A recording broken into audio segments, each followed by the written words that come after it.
Hello welcome.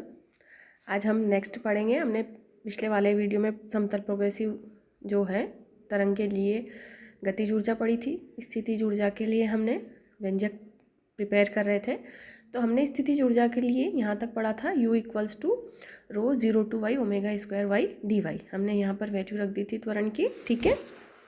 अब हम स्थितिज ऊर्जा निकालेंगे। तो अब हमारे पास में u हो गया half rho omega square Y square, ठीक है। अब हम इसमें क्या करेंगे, y का मान समीकरण 1 से, हमारे पास समीकरण 1 से y का मान क्या है, y equals to a sine omega t minus X upon V. इस वैल्यू को हम रख देंगे u के यहाँ पर वाई स्क्वायर की फॉर्म में। तो हमारे पास में जो स्थितिज ऊर्जा है उसका मान आया है u इक्वल्स टू हमारे पास में आया है half rho omega square a square sine square omega t minus X upon v, ठीक है। तो अब हम जो एकांक आयतन में कुल ऊर्जा हमारे पास में क्या हो गई, गतिज ऊर्जा प्लस स्थितिज ऊर्जा, ठीक है। तो हमारे पास में जो स्थितिज ऊर्जा थी वो है half rho omega square A square cos square omega T minus X upon V, plus हमारे पास जो स्थितिज ऊर्जा है वो है half rho omega square A square sine square omega T minus X upon V. जैसा कि हम देख रहे हैं sine square theta plus cos square theta equals to 1 होता है।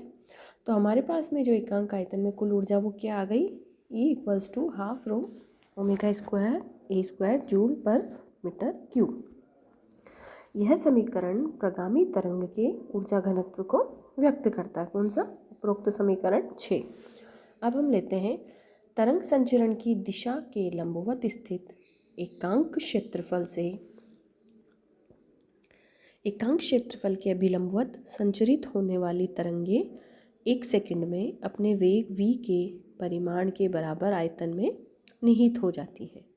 अतः एकांक क्षेत्रफल के अभिलंबवत प्रति सेकंड संचरित होने वाली तरंग की कुल ऊर्जा हमारे पास में है p equals to E V, ठीक है। तो ऊर्जा अभिवाह p बराबर हो गया हमारे पास में, e की वैल्यू क्या हो गई हमारे पास में half rho omega square V A square और v वॉट पर मीटर स्क्वायर, ठीक है।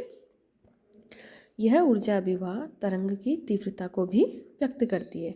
तो हम इसको in the form of intensity लिख सकते हैं, I equals to half rho omega square A square V. प्रोक्त समीकरण से स्पष्ट है कि तरंग की तीव्रता घनत्व आयाम के वर्ग तथा आवृत्ति के अनुक्रमानुपाती होती है, ठीक है। अब हम लेते हैं गैस स्तंभ में दाब तरंगे, pressure waves in a gas column. इसके लिए हम क्या करते हैं, ये देखो हमारे पास में चित्र भी बना हुआ है, नीचे इसका एक्सप्लेनेशन है। तो ये है हमारे पास में ए अनुप्रस्थ काट तथा अनंत लंबाई के वायु या गैस के बेलनाकार स्तंभ की हम कल्पना करते हैं, ठीक है, जिसकी लंबाई किस डायरेक्शन में हमारे पास में प्लस एक्स अक्ष के अनुदिश है। जब गैस में प्लस एक्स दिशा में अनुदैर्ध्य तरंग गति करती है तो हमारे पास में जो ये है गैस के कण माध्य स्थिति के आगे पीछे कंपन करते हैं, ठीक है। स्पष्टतः क्या होता है, विक्षोभ का विस्थापन दाब के रूप में संचरित होता है।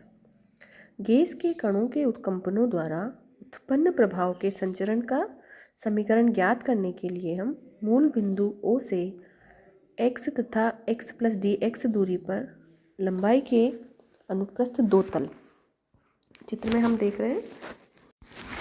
तो हम इसके लिए अब करेंगे विक्षोभ का विस्थापन हमारे दाब के रूप में संचरित होता है। गैस के कणों के कंपनों द्वारा उत्पन्न प्रभाव के संचरण का समीकरण ज्ञात करने के लिए हम मूल बिंदु O से x दूरी पर तथा x प्लस डी एक्स दूरी पर लंबाई के अनुप्रस्थ दो तल A व B लेते हैं। ये हमारे चित्र में दिख रहा है, x दूरी और x प्लस डी एक्स पर A व B हमने दो तल ले लिए। माना कि तरंगों के दाब के कारण A तल के कणों का विस्थापन शाई तथा B तल के कणों का विस्थापन शाई प्लस डी शाई है। तो इनकी विस्थापित स्थिति हमारे पास में क्या हो गई, A डैश तथा B डैश हो गई है। तो मतलब A डैश इक्वल्स टू शाई हो गया हमारे पास में और B डैश इक्वल्स टू शाई प्लस डेल शाई हो गया, ठीक है।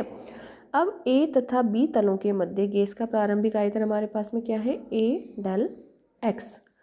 विस्थापित स्थितियों ए डैश व बी डैश तलों के मध्य गैस का आयतन हो गया अब हमारे पास में स्मॉल ए, कैपिटल में ए डैश बी डैश। तो वैल्यूज रखने पर हम लिखेंगे ए डेल एक्स प्लस डेल शाई। ठीक है, अब हमारे पास आयतन में परिवर्तन जो है वो है a dash b dash minus a b. तो वैल्यूज रखने पर हमारे पास आता है ए डेल शाई। ठीक है, तो और आयतन विकृति क्या है, प्रारंभिक आयतन में परिवर्तन बटा प्रारंभिक आयतन। तो हमारे पास में आयतन में परिवर्तन तो हो रहा है ए डेल शाई और प्रारंभिक आयतन हमारे पास में हो गया ए डेल एक्स। तो हमारे पास में जो आयतन विकृति आ गई जिसे हमने एस से यहाँ डिनोट किया है वो हो गया del psi upon del x. अब एस बराबर हमारे पास वैल्यू आ गई, क्योंकि डेल एक्स टेंड्स टू 0 की स्थिति में del psi upon del x को हम इस तरह से लिखते हैं। तो यह गैस का आयतन प्रत्यास्थता गुणांक हमारे पास में अगर हम k लिखें तो आयतन प्रत्यास्थता गुणांक k equals to minus P x upon del psi upon del X. तो हमारे पास में वैल्यू आ गई P X equals to minus K del psi upon del X. इस तरह से यहाँ पर जो हमारे पास में माइनस चिन्ह है ये प्रदर्शित करता है कि दाब में कमी होने पर आयतन में वृद्धि होती है या दाब में वृद्धि होने पर आयतन में कमी होती है, अर्थात दाब तथा आयतन में परिवर्तन विपरीत होते हैं। ठीक है, समीकरण 2 में गैस में संचरित हो रही तरंग के कारण दाब के परिवर्तन को व्यक्त करता है। यदि हम प्लस x दिशा में तरंग संचरण के कारण दाब के परिवर्तन की दर को del P upon del X लिखें तो तल बी पर दाब हमारे पास में क्या हो जाएगा, P x plus del X equals to P x plus del P x upon del x.